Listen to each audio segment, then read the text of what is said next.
very welcome to this, the 30-something episode of My Generation Gap podcast, where you have me, Stuart Vincent Moore, a 50-year-old member of Generation X, talking film, pop culture, stuff and nonsense with my 18-year-old niece, Harriet Pilkington, a member of Generation Z. Gen Z. Oh yeah, Gen Z. Gen Z. How you doing, H? Hiya. Hiya, I'm alright.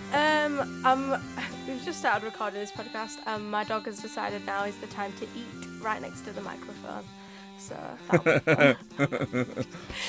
Yeah, she even brings her biscuits over from the bowl right next to me so that she eats them right next to me. Oh, well, I've got a dog laying down in the corner of this room as well, but yeah, he won't be doing anything because it's so hot. He's just pooped. It is so hot. Laid down, flopped down in the corner. But he's not actually pooped, though. No, he hasn't actually pooped in the corner, but he is pooped. Yeah. I think we're all pooped. You think, yeah. oh, right, I just have to get up and do this thing, and you move like 10 yards, you go, oh, my vision goes all black. I think like, oh, yeah, it's awful. Yeah. I mean, it is so hot at the minute. My best friend's coming around tomorrow, and she said to me, Harriet, we need to buy, she saw these things on TikTok. They're like mini paddling pools, and they're like just one person sized, and they've got a pillow, so they're like a bed that you fill up. So I ordered mine, she ordered hers, and then she's messaged me tonight, and we were ordering them same day delivery for tonight because she's coming tomorrow. And she's like, Harriet, you do know the description says mesh bottom? And I was like, because you fill them with water. I was like, no. She was like, it floats on the water, so you can be in the water. I think it lets the water through. I don't understand. So what How you does don't... the water stay in if it's mesh? Exactly. That's the issue. Because, H, it sounds like a coffin. Are you just buying coffins? Just coffin. You're buying an inflatable coffin. It's gonna come. Amazon says it's 3 stops away, so I know it's. I'll be able to know whether it's mesh or not in about 10 minutes. Right, let's get straight into this, because this week we are talking about, well, I was going to say it's an epic film, but I don't think it is an epic film because it's not that long, is it? It's a little over 2 hours. I think it's quite a little beautiful film. Yeah. But we are talking about the life of Chuck. Yep. And the life of Chuck is, well, before we get into it, H, I just want to say this. I celebrate myself and sing myself, and what I assume, you shall assume. I mean, that's nothing to do with this film, H, or the Walt Whitman poem, A Song of Myself. It's what I had to write in my own birthday card when I was 8 years old because nobody else got me one.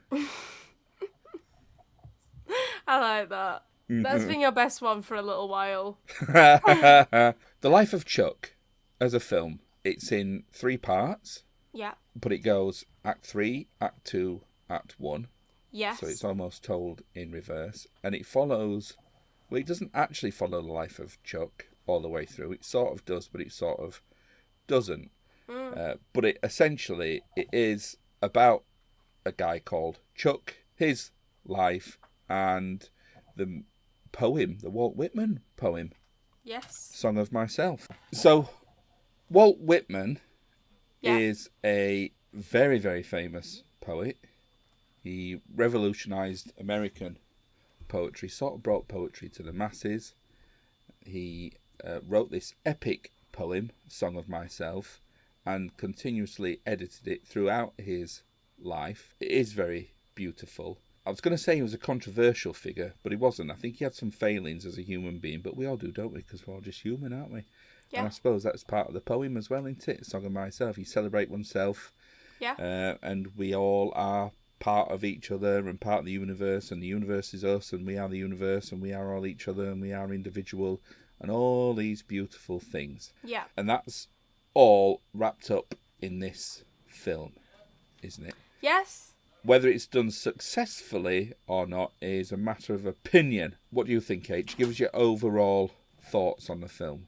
Did you enjoy it? Did you not? I really enjoyed the film. I found it a bit confusing, but I feel like, it is meant to be a confusing film in the first half.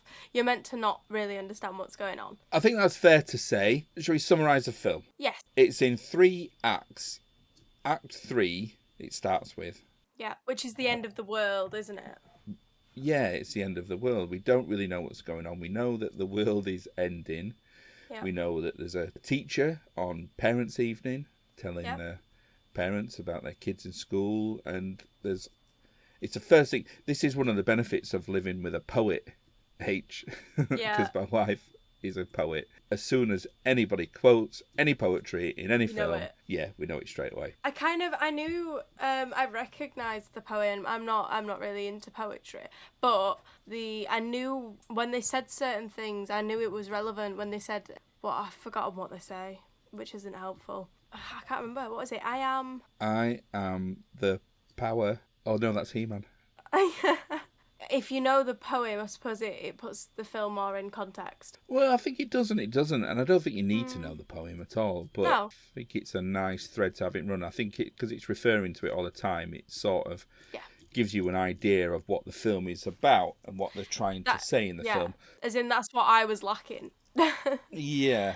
It starts off with the teacher talking to parents about Parents' Evening, but then around them, the world is falling apart, isn't it? They're talking about the internet cutting out, drives home from school and There's gets home. There's weird metal tar in the streets, the world's being submerged by water.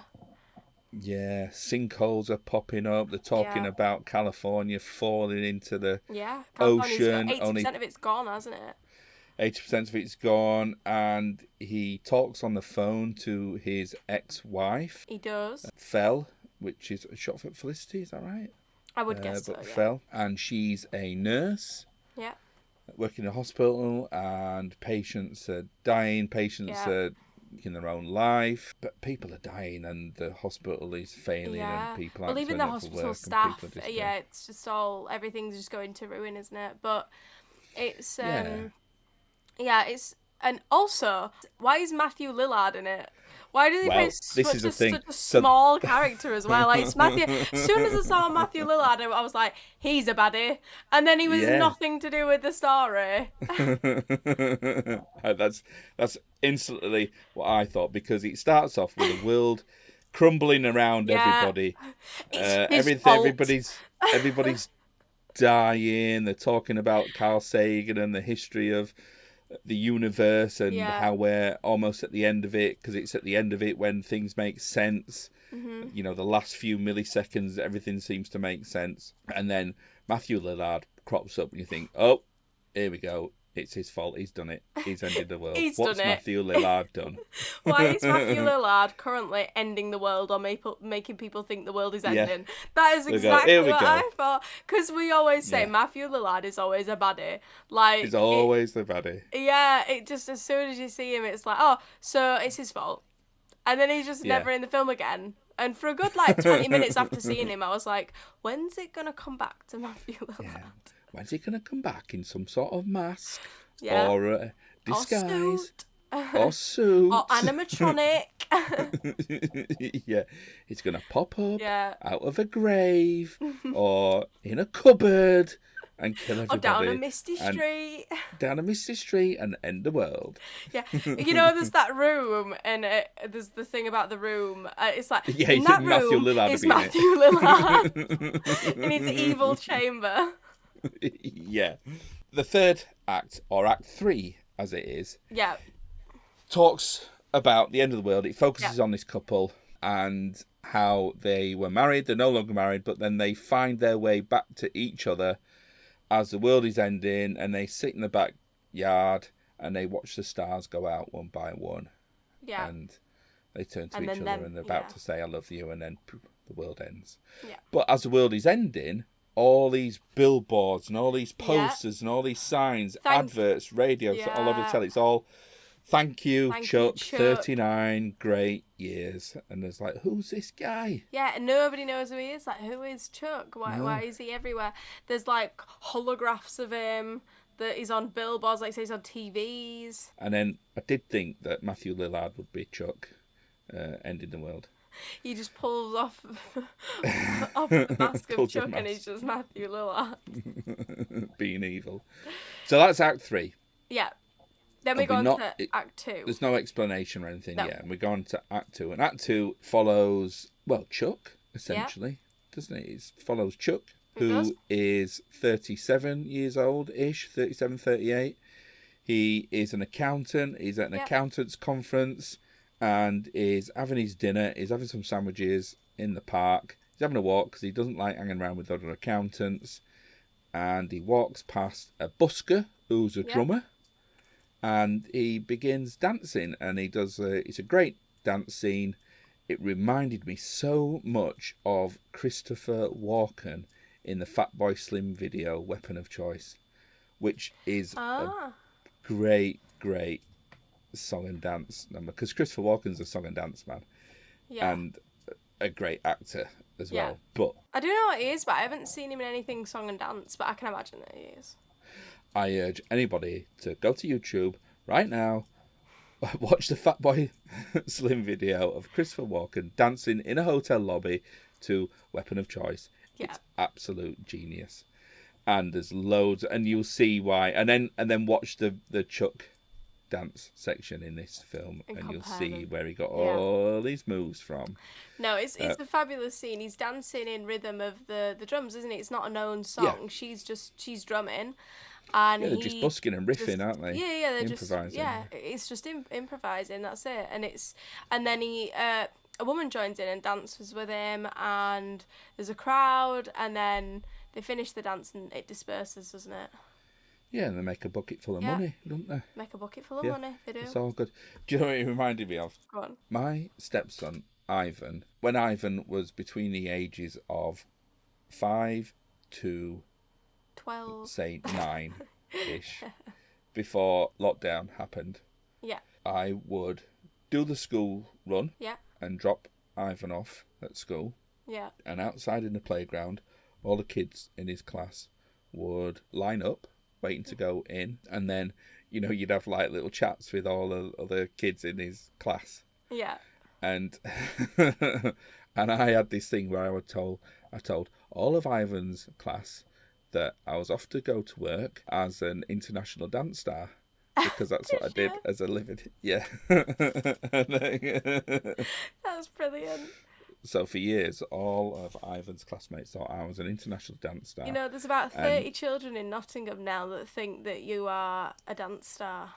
Yeah, an international dance star. Yeah. Although they probably realise I was mucking about, because they go, "Oh yeah, do us a dance then," and I would just just go. Yeah, like Ricky Gervais in The Office. Yeah, do this ridiculous. They go, "Oh, you're not an international dance star." Yeah. So that is Act 2. Yeah. Right, and we see things cropping up in Act 2. We've skipped a significant thing in Act 2. Wow. We see a man at the end of his life, on life support, a 39-year-old Chuck. We see him in the hospital bed on life support. This guy who's everywhere, Chuck. Yeah, well, what we also see is sort of echoes of people and places from Act 3, don't we? We see a child on roller boots. We see... Oh, no, yes, no, I see what you mean. Yeah. We see, echoes of things from... Yeah, there's things that are said, there's things that are done, there's scenes, there's quotes, people, little quotes, pop up, things that are familiar that we think, hang on, we've seen these in Act 3. There's obviously something going on here between Act 2 and Act 3. Yeah.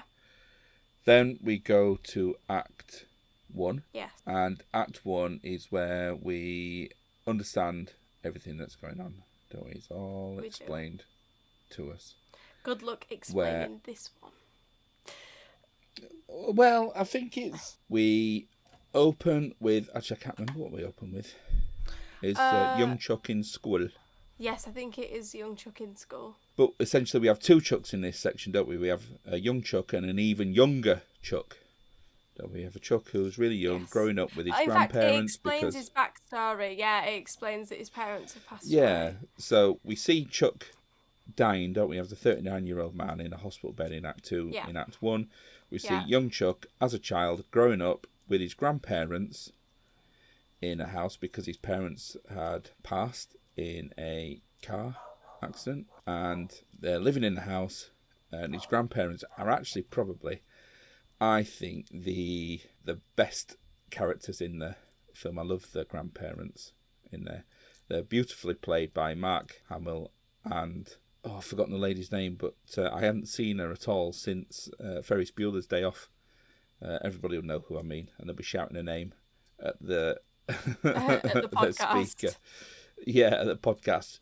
Yeah, I like his grandparents in the film. Like, I think they show there's a lot of depth to the characters. Yeah, there's real heart to them, and his grandmother is the real heart of the film, teaching him how to dance and how to kind of enjoy things. Live, basically, and enjoy things. Yeah, she's full of joy and full of life, and teaching him how to dance in the kitchen. I think they're the most beautiful scenes in the film, where she says, "Come on, kid," and teaches him how to dance, how to do all these dance moves in the song. And if there's one thing we've learned from talking about films, and dance is really a byword for vulnerability, isn't it? Singing and dancing, it's showing people in their raw state, and emotion and vulnerability, showing people that they're being free and open, creative, and at their most vulnerable. Dancing with somebody, showing somebody how to dance, dancing in public, all those kind of things, and the beauty in it is really great. And that's his grandma showing him how to do that, to enjoy life and to enjoy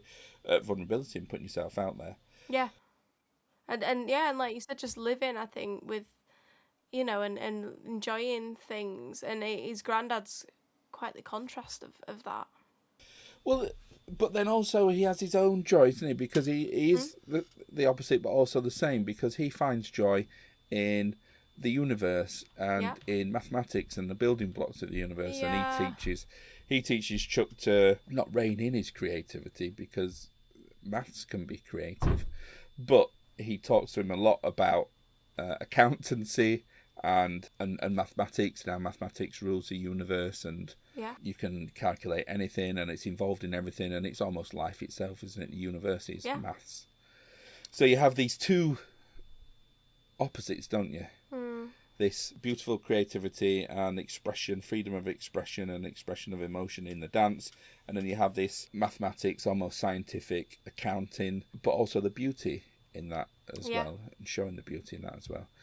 And then, of course, because his story is written by Stephen King, we have a supernatural element to it, in that there is a room in this house that he was brought up in, his grandparents' house, that he isn't allowed into, in the top of the house, and we don't know why until right at the end. Yes. We see Chuck growing up, we see Chuck becoming a teenager, being an international dance star with the rest of joining the dance group, and then kind of wowing the whole school with the girl dancing. He starts dance lessons, doesn't he? Yeah.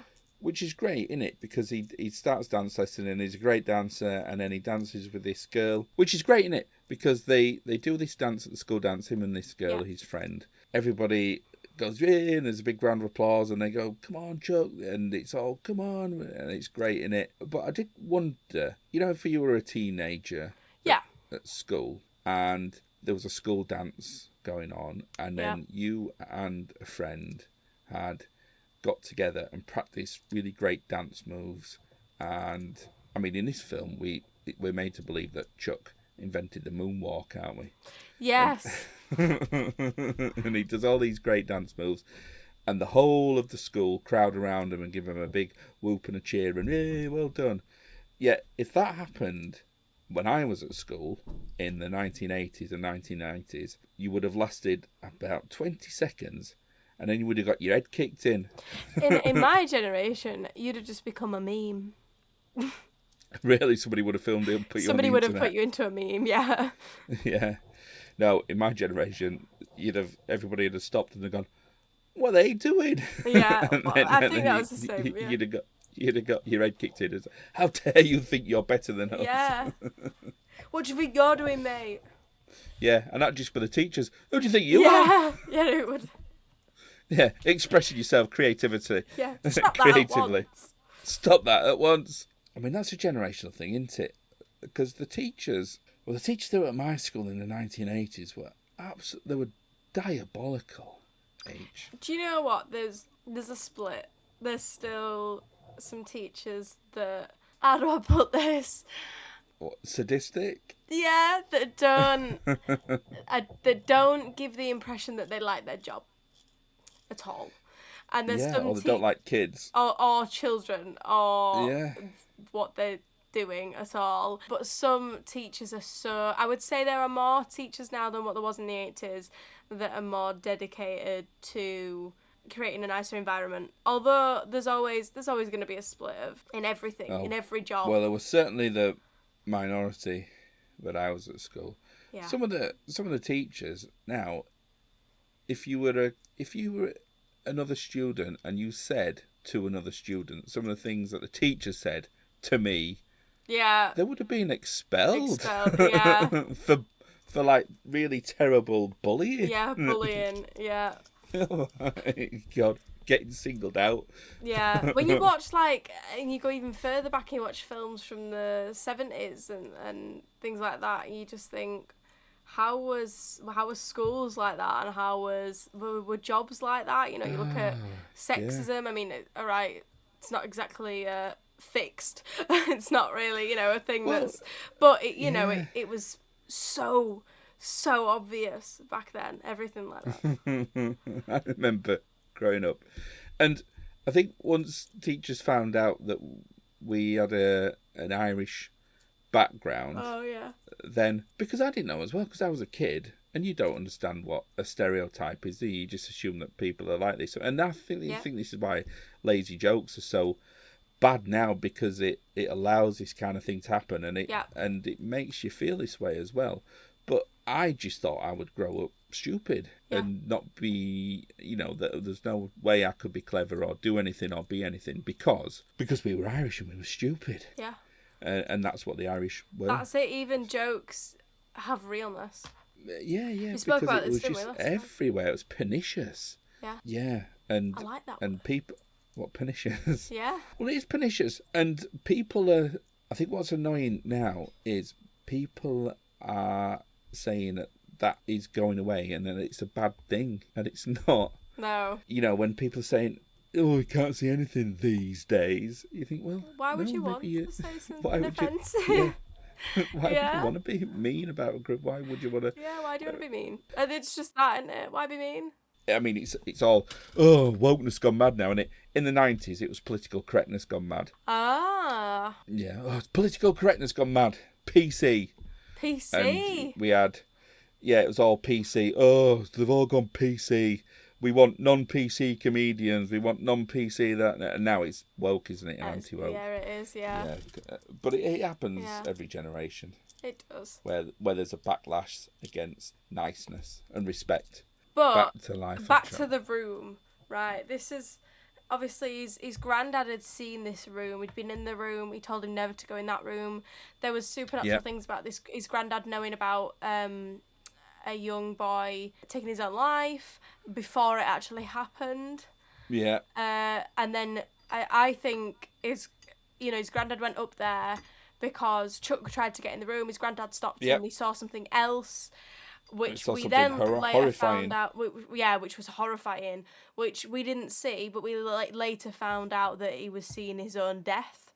He was seeing the future, and that is eventually what Chuck saw when he went in that room. But in the way I watched it, I feel like Chuck's granddad saw those things, and it mentally affected him in a certain way. And I feel like anybody who'd been through that, it could affect in different ways. I feel like with Chuck, he saw how he was going to die, when he was going to die, and he just went, I'm going to live my life anyway. Yeah. And that's there's a lot of beauty in that, in thinking, I'm just going to live my life and be happy. And that's what he did. And his granddad says to him, but it's the waiting that his granddad's counting down for it. He's waiting for it. Yeah, but you should be celebrating every day, shouldn't you? Yeah, which I can understand the mental health aspect of his granddad in that situation.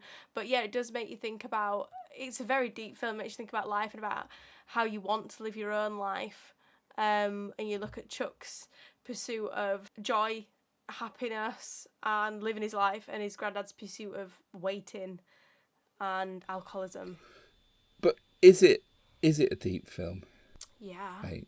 Well, this is what I wasn't sure about, because you watched the film and you watch it once and you think, that's a great film. It's a beautiful film, isn't it? It's a celebration of life. I mean, people say it's life affirming, don't they? Because it is, isn't it? Because it is full of beauty, full of dance and life, and Chuck living as much life as he can before his death. You know, he does all this dancing, and he has a family, and he falls in love, and he has all these things that make life. You know, he has all these connections and things, doesn't he? The film is sort of saying, well, I'm not actually sure what it is trying to say, because you have, if it's a retelling or an interpretation of the Walt Whitman poem, is it saying we are all each other? And we all, I mean, the famous line from the film is, and they say it several times in the famous line from the poem, and they say it several times in the film, is it? I am large. I contain multitudes, is it? Yeah, I am large, I contain multitudes. To me, as well, there's a lot of reference in the film to this, and this was one of the deep things I took from the film, was the thought that we are all our own universe. And the fact that all of our memories, everyone we've ever met, everyone we've ever imagined, anything we've ever thought of, is a universe within ourselves. And that, I mean, there's so many theories about the universe, the world, religion, everything. But I found like this one really interesting. That, you know what I mean, the theory that there is a universe in us all, you know, that we create, that is there, you know, and I think that was what Act 3 represents, was the universe that was Chuck, because, you know, there was so many things. It's all the things that are inside his head, isn't it? And then because you see all those echoes, don't you? And then you realise that the couple in scene 3 are just two teachers. He went at his school. That they were just like bit players. They didn't really mean anything. But you got, you know, one of them might have been the school nurse, which is why she's a nurse in the universe in his mind. You have, you know, the Undertaker. You have all these things, the dance moves, all these things that all pop up in this universe that is inside Chuck. And then as Chuck is dying and his mind is dying, essentially Act 3 is a Jacob's ladder of the world falling apart and Chuck's mind fizzling out and dying as he dies. Yes. Which then... So how is that? How is everything we just talked about not deep? Well, it's not that it's not deep. It makes me question the Matthew Lillard character, because he's the only one... Because is it his fault? Did he kill Chuck? Did he? Yeah. Because... Did he murder Chuck? Or is he Chuck? Is he Chuck? Because Matthew Lillard, he's one character that doesn't pop up anywhere. True. He's not an echo of anything else. Yeah, Chuck's life, yeah. And when he's talking to the main character in the film, he gets words confused, like he's losing his mind and he's stumbling over things, but then he's also brave, because isn't he? He's a firefighter, isn't he? So he's full of he's obviously this brave, strong character. I did wonder if that was Chuck. Yeah, I did wonder if that was Chuck's idea of who he is, or it might not have been. I don't know. But otherwise, why is Matthew Lillard in that scene? And if not, why the hell would you get Matthew Lillard to play a 2-minute scene? And just explain the world falling apart, which we could see was happening. There's no need. And the other thing that worries me about films like this is the voiceover. I mean, the voiceover isn't too clumsy, because it's done by Nick Kaufman, who plays Ron Swanson from Parks and Rec, and he's great. He's got a great voice, and he's really good at this. And there's not a lot of voiceover either. It is. It's all over this film. It's everywhere. There's loads of voiceover in it. Not compared to other things. It is. It's everywhere. Really? And I do worry about that. And we're going back to adaptations, aren't we? And it's a very, very faithful adaptation to the book. It's almost lifted word for word. There's very few alterations. Yeah, there's not many changes. There's a couple here and there. Not bad, and I think there's good, and I think it adds to the film. But I do wonder if we didn't need the voice over in it. Yeah, because I can this agree is what with I think. that. So I think it's a beautiful film, but I don't think it trusts its audience enough. Yes, I understand what you mean, but equally, I think you are overestimating me. For example, put it this way, I needed the voiceover.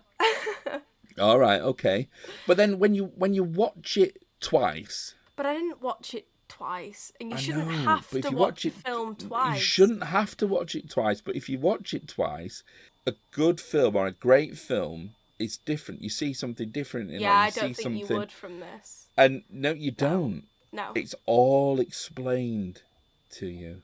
It's all laid out in front Yeah. of But you, I and think it's that's all. something that newer films do, like you said, because I think they don't trust the audience. Because I think if they make it, yeah, you said it well there.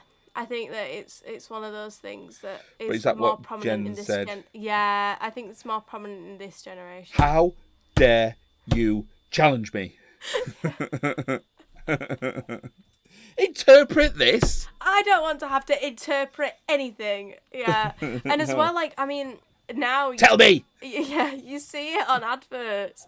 I don't know if you get these adverts, right? I get these adverts on social media, and it'll be like called something, like some. That was really helpful. Oh Wasn't yeah, it? something. When I want to buy That's a good something. description. Yeah. Yeah. So it's called something. Called something. No, but anyway, and it'll be like acting, but it's AI, and then it's like he grew up without a dog, and this is how it affected his life, and then it cuts to like 20 years later, and it's all AI, like all of it. Very rarely actual human actors in it, and if they are, they are so there's no emotion. It's like everything is voiced over, like she went to the shop and ran into a £1 million business owner, and then she had to move to I can't explain it, but it's like they're like AI told stories, like, and it'll be the most what my generation calls brain rot. Brain rot's the most brain rot story ever, like the most unrealistic, rubbish, completely unoriginal story that's voiced over by AI and then has AI actors in it. And I see it on my like Facebook, when you're scrolling on Reels, it'll be like an ad on there. So I feel like we see so much of that, maybe sometimes without even knowing it, that we expect it in things, maybe. Right. So like subliminal messages. Yeah. So I like what the film's trying to say in terms of. Well, actually, I'm not sure, because it's sort of saying, is it better to know when you're gonna? Yeah. It's the inevitability of death, isn't it? Yes. There's the inevitability of death, and is it a good thing to know when you're gonna die or not? Does it make you want to live your best life, or does it make you mope about because you're just waiting for it to happen? You know it's going to happen. Yeah. There's those two things. But then equally, I heard an interview the other day with a Prince, weirdly enough, and he said something about, oh great, that now my brain forgets it. But it was something really significant about dying and about how we don't know when we're gonna die. Some people wait for it, some people live their lives. It was along the lines of what we were talking about right now. Oh, that was it. It was the fact that humans are the only species that know we're gonna die. Any other animal lives to live, but we live knowing that we're gonna pass away. So even though we don't know how we're gonna pass away, we know we're gonna pass away. So in fact, we actually have opened that door. We have opened that door to that room. We do know that that's going to happen, and that's something that humanity has to deal with. Yeah, that's interesting.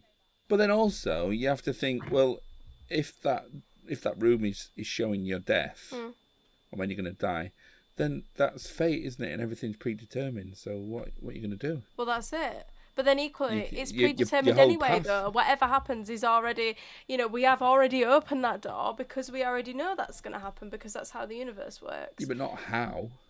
Yeah, we don't know how, but I don't think it's about how. I personally, I just think it's about the fact that we know, and it's how we deal with the fact that we know. That's interesting. I think the film is a good film. I don't think it's a perfect film. I don't think it's a great classic. I won't be watching it again. It was good to watch once. It won't be like it won't be a great film. It won't. I'd give it a 7.5 out of 10. It was good, but not great, not perfect. Probably a Generation Z win. It made me think more about Walt Whitman and poetry than it made me feel about the film. Although what you just said made me think more, and was more interesting. It made me go back and read the poem again, which was nice, and that made me think more. So the poetry itself maybe. Yeah, maybe the film isn't to deliver a message. Maybe it's to deliver more questions. Yeah, but it's all about, we contain multitudes, and I always interpreted I am large, I contain multitudes as you being many different things, not just you containing your own universe and having a universe inside you, but containing your own personality and your own talents and your own flaws. And not necessarily having all these things inside you, but all those things being you, not you having them inside you. If you know what I mean. Yes, I see what you mean. Yeah. So you being a product of everything around you. Yeah. Which I suppose it was it? Rather than everything being a product of you. Yeah. I suppose it's both. Yeah. So the film sort of did say that as well. Then it did say both because it had all those things inside him, but then it showed all the. I would say it's an interesting film, a good film, worth a watch, not worth a second watch. Agreed. Yeah. I can deal with that. Yeah. I think that's as much as we can say about it, really. Yeah. Yeah. And perhaps if you've got 2 hours to kill, read the poem itself. Read the poem and reread that and go through that. I think you'll take more away from the poetry than the film. And maybe is Matthew Lillard Chuck? And maybe watch the film and let us know if you think Matthew Lillard killed Chuck. No, no, whether Matthew... Is he Chuck? Yeah. Did he kill Chuck? Yeah. But no, I think maybe you are right. Maybe he represents Chuck in Chuck's universe. I don't know. Yeah, maybe that's how Chuck sees himself. He kept on stumbling over the word bubonic plague, didn't he? Bubonic plague? And I thought, Matthew Lillard's going to unleash bubonic plague onto the world. I was convinced that was going to happen Next, the first time I there's going to be a bubonic plague, Outbreak, yeah. It just starts like stuttering over his words, and then he just like pulls off a mask. And he's a bubonic, and he's a flea on the back of a rat. Yeah, and he is the bubonic plague. He's Yersinia pestis. He is the bacteria in the flea on the rat. And he's just dancing around, Yeah, but we need to move on because it's way too warm in here. Oh, it's way too hot, isn't it? Right, test. H, are you ready? Yep. Simply the test. Da, da, da, da, better than all the tests. This test, H, is a little bit different to our previous tests. And I'll tell you for why. What have you done? What do you mean, what have I done? What have you done? Why is it different? Because is it all about Matthew Lillard? Because I thought about it 20 seconds before we pressed record on this podcast. Yeah, that's quite true. It's quite true. Can confirm. In honour of Walt Whitman, the poet who inspired The Life of Chuck, the short story, or the novella, and this film. Do you know what it made me want to do? It made me want to watch more films by this director. I can't remember his name. Because he has... Can't have made you want to watch them that much then. And I'll tell you for why. It's because he wrote and directed it and edited this film, and it's a very faithful adaptation of Stephen King. And when I was looking up his name, I saw that he had made a sequel to The Shining. Ooh, what year? Apparently, quite recently. Oh, okay. And I haven't seen it. It's got Ewan McGregor in it. Apparently, it's a good sequel to the Stanley Kubrick film, but also a good sequel to the original Shining book. It's called Dr. Sleep. I think we should watch it. Hey, I think we should. Maybe we should do that next for the next Generation Z. We could just do it next anyway. It is our ball, our rules. We could just do it next. Yeah, our ball, our game, our rules. Yeah. Well, let's do that then. Yeah, I think we should. And let's see. Okay, anyway, it made me want to do that, so let's do that. Now, in honour of Walt Whitman, poet and genius that he was, and complicated man, as we all are, I want you to name other either notable characters and personalities or individuals from history, or characters in films or actors or anybody with the initial WW. Ooh. Okay. Can I have Where's Wally? No! Where's isn't a name. You can't have Where's Wally. Right, I've written Willy down Wonka. Willy Wonka. All right, yeah. Do you know what? You can have Willy Wonka. I can have Willy Wonka. I will have Willy Wonka. Yeah, he's on my list. I've got one. I've still got 1, 2, 3, 4, 5, 6 left on here. Ooh. I will give you some clues. Yeah. So this WW was a chemistry teacher turned drugs baron. I don't know. In a TV show, one of the greatest TV series ever made. Oh, Walter White. Walter White. Walter White. Yeah, Walter White. You 2 for 2. We'll give you 2. Yeah. Come on, you've only got to get 4. So far, you got 1. Yeah. I had to give you a clue for the give me a clue for second. the second one. Okay. Third. So, was a recurring character in The Big Bang Theory who played Wesley Crusher in Star Trek The Next Generation. Oh, I don't know. No, I don't know this one. All right, well, that's Will Wheaton. Yeah, no, I don't know that one. Okay. I mean, we'll go through those to see if you can get 4 out of 1, 2, 3, 4, 5, 6, 7. All you got to do is get 4 out of 7 each. I'll give you clues for more. Okay. That was really passive. BTW. Romantic poet who famously wrote poems about the Lake District and daffodils. Right. I think there's somebody somewhere called William Wallace. I don't know who they are. I don't know what they do. I can't think of anything, but there's somebody popular called William Wallace. Do you know what, H? William Wallace isn't on my list. But you have found another famous WW. I'll take it. Yeah. Because I think William Wallace is Braveheart, isn't he? Yes. I think so. Yeah. WW. 3. Got 3. Okay, 3. Oh, go on, give me another clue. Was politician from the 19th century, instrumental in the Slavery Abolition Act. Don't, because now if I don't know a really significant part of history, then no, a you're not going to president get or a prime minister. Okay. No, just a British politician. William Wilberforce. Right. No, US president. There is a US president, isn't there? Woodrow Wilson. No. No. Poet, wrote about daffodils in the Lake District. He wanders lonely as a cloud. William Wordsworth. No, didn't know that. And the final one, Diana, superhero. That's not WW. No, I know. That's a clue. Oh, Wonder Woman. 4 for 4, H. You got 4. Yeah, true. Final question. What snack did I eat whilst watching Life of Chuck? Forgot about this question. Okay, when did you watch Life Chuck? One evening last week. Have you got any context? It's been red hot. It's been red hot. Frozen. I'll give you a clue. Just a 1. Cornetto.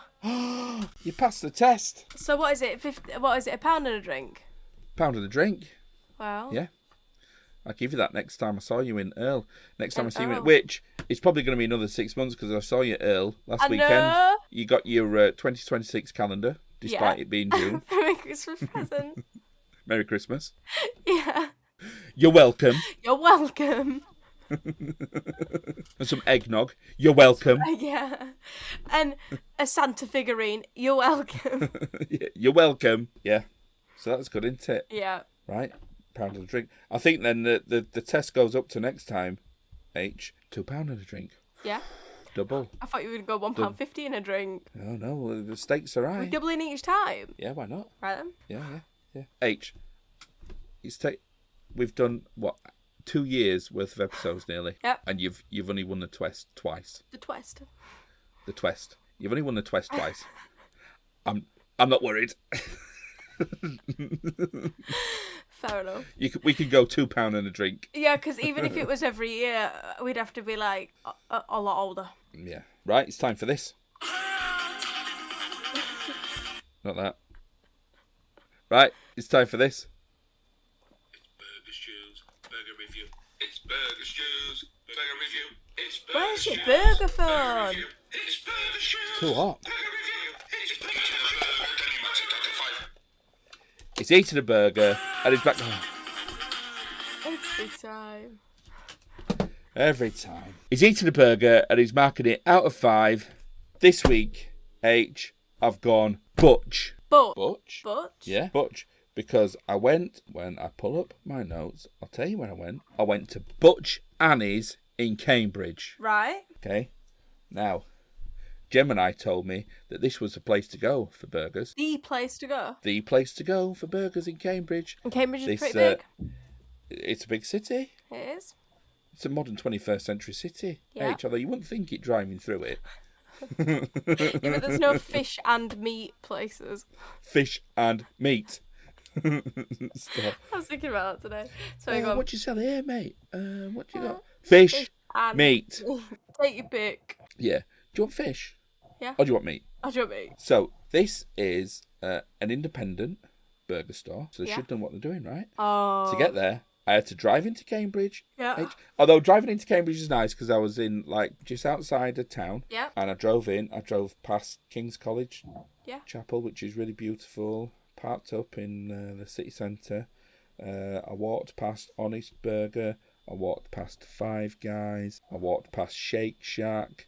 I walked past several burger chains, decent burger chains, to get to this independent Butch Annie's. And in there, they had a burger called the One Burger.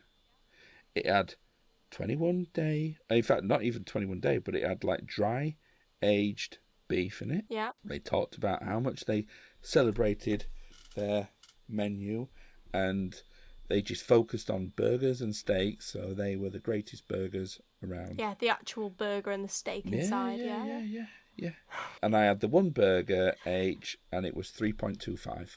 Ridiculous. Poor. Do you know what? I was at a gig. I was at a music festival at the weekend. Yeah. And I did both days at this music festival. I performed in the comedy tent. Yeah. As Telepathic. And it was a great festival and it was really good. And the comedy tents at festivals can be a bit first of all, it was red hot. Second, there were kids running all over the place, so you sort of had to make your set family friendly, which is fine, and I can do that. That was really good. But it was down south, and there's a part of my act where I try to get everybody to sing along and join in and do a bit. Things can only get better. And then ultimately, what I do is I say to everybody, stop, and I usually say, poor. I go, poor. And I shout at them, poor. And they were like, what's he saying? Yeah, like, did they think you were saying, like, poor? Like, they didn't. And they were like blank faces. Poor. Poor. and it took somebody in the audience to go, it means poor. And they went, oh, right, yeah. That is funny.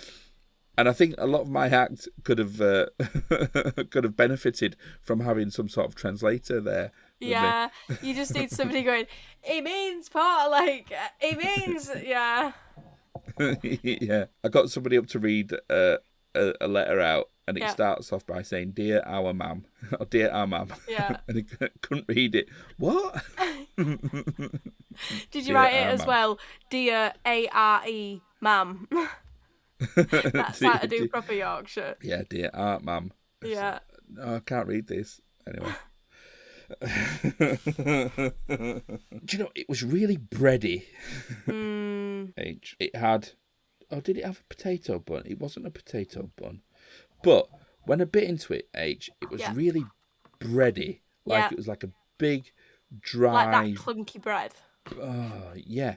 Yeah. And I thought, oh, well, that's not a good start, but at least my burger would hold together. But the burger and everything inside it was so sloppy and messy.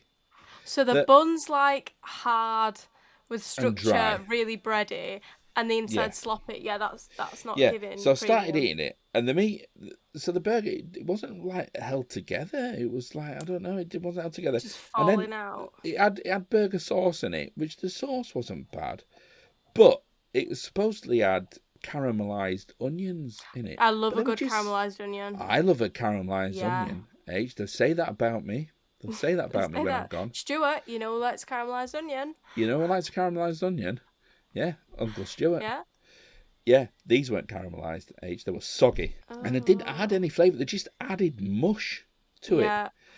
it. So you started eating it, and then despite it being too bready and too dry... It's still too sloppy. It's sloppy, and it fell apart because it was just too mushy. Yeah. Dry aged local beef, caramelised onions, aged cheddar cheese, could not taste any cheese. Poor. Drizzled with, poor. Drizzled with Butcher's secret sauce. And it was a handmade artisan brioche bun. That's not what I had. H. No. That's not what I had. Maybe they'd run out. Maybe they just went to the shop and maybe they got the wrong. Do you think with the right bun it would have been a good burger? No. No. No, Even because then, just too much wrong. Do you know what, H? No, nobody loved this burger. No. Somebody loved writing About this burger. Somebody loved the idea of this burger, But not the burger itself. but they couldn't execute. Yeah. Right. When I'm doing a burger review, I don't often eat with cutlery. I just usually just eat rounds of fries. Yeah, and valid. The fries weren't bad. I But don't think again, they anyone weren't eats a great. burger with cutlery. Yeah. Unless And maybe it's a Matthew good job. Lillard.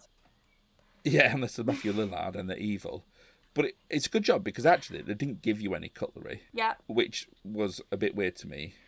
Because it was probably the first burger that if I had cutlery You would provided, have had to have used it. I would have had to have used it, yeah. Yeah. Yeah. So And basically, rating it was out too of 5. messy for Rating me. out of 5, poor. Poor. 3.25 poor. In Yeah. fact, I'm not even sure it should get 3. No, I think we should just maybe call it should it 3. that. Just that. What? Just say poor. Just poor. It doesn't get anything out of 5. It's just poor. Yeah. I think maybe that's our new benchmark for poor. Yeah, is anything at a 3? I think before. I think the previous benchmark for poor was the Like a McDonald's 2. chili cheeseburger, wasn't it? The Yeah. double chili cheeseburger. But at least that was only like £2. This was about 15 quid. Yeah. Wrong. Wrong. I'll tell you what I did have though with it. Go on. I had a virgin mojito, Ooh. which was spectacular. Was it? Yeah, that was really good. I love mocktails. Yeah. I could live off mocktails forever. They do, at Rassam's, they do really good mocktails. Oh. Yeah. I've got Rassam's down here, so maybe I'll try that. I usually just have a coffee and a pudding in Rassam's. Nah, they do good mocktails. Yeah, so there you go. Butch Annie's, Cambridge. Don't go for the burger. I mean, maybe the steaks are better. I don't know. So go for the steaks, stay for the mocktails. Well, don't go for the steaks, but stay for the mocktails. Go for the mocktails, stay for the mocktails. Yeah. Anyway, H, I think we're all done then, apart from what's your telly been? I've been watching Corrie as normal, but you'll have a Menti B if I talk about that. So I'll what? tell you A about Menti Menti B? B, mental breakdown. What's that? If I talk about Oh, right. Coronation Street. So what else have we? I've made Harley watch season. God, I feel like it was 2017 or 2018 of Love Island. Oh dear. Yeah. No, but he's hooked. So we're both hooked. I'll tell you what we watched. Dan Levy show called Big Mistakes. Oh. Yeah. So Dan Levy, who wrote and starred in Schitt's Creek. Yeah. has Oh, written... Mum's been watching that because I said I'm sure that's him from Schitt's Creeks. Yeah. So he plays a priest, and him and his sister get mixed up in big organised crime, like mafia stuff. Have you watched Black Ops on BBC? No. You need to watch Black Ops on BBC. Black Ops. It's amazing. It's absolutely so funny. She was in. Oh no, I've seen Black Ops. You have seen Black Ops. Yes. Yeah, it's she was in Last One Laughing too. Yeah. Yeah. Yes. Yeah. I have seen that. Yeah, it's brilliant. Yeah, where they have to infiltrate the organised crime. Yeah. I've just finished season 2 actually of that. Yeah. Yeah, it's good. Yeah, so Big Mistakes, very, very good. Recommend. Awesome. Dick, right age, I think we're done, apart from how do people get in touch with us, which they should. And they should. We have a Instagram, My Generation Gap, Facebook, My Generation Gap, Instagram, My Generation Gap at gmail.com.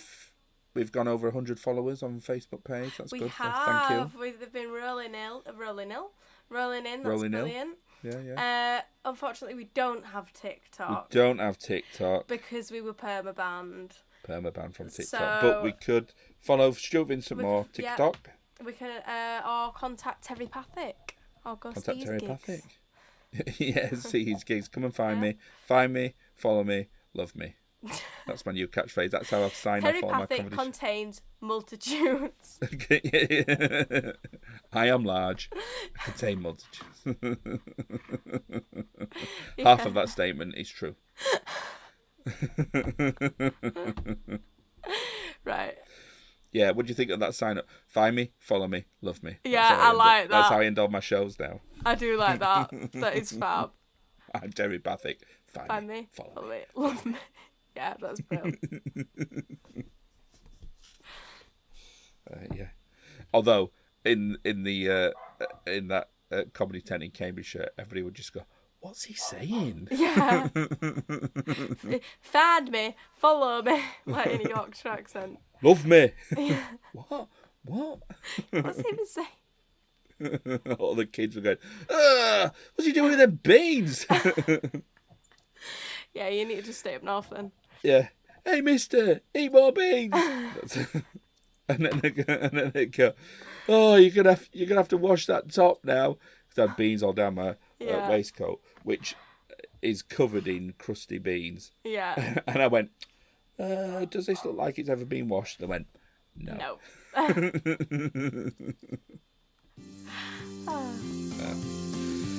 Right, and I love you. Follow us, love us. Find us, follow us, love us. And I.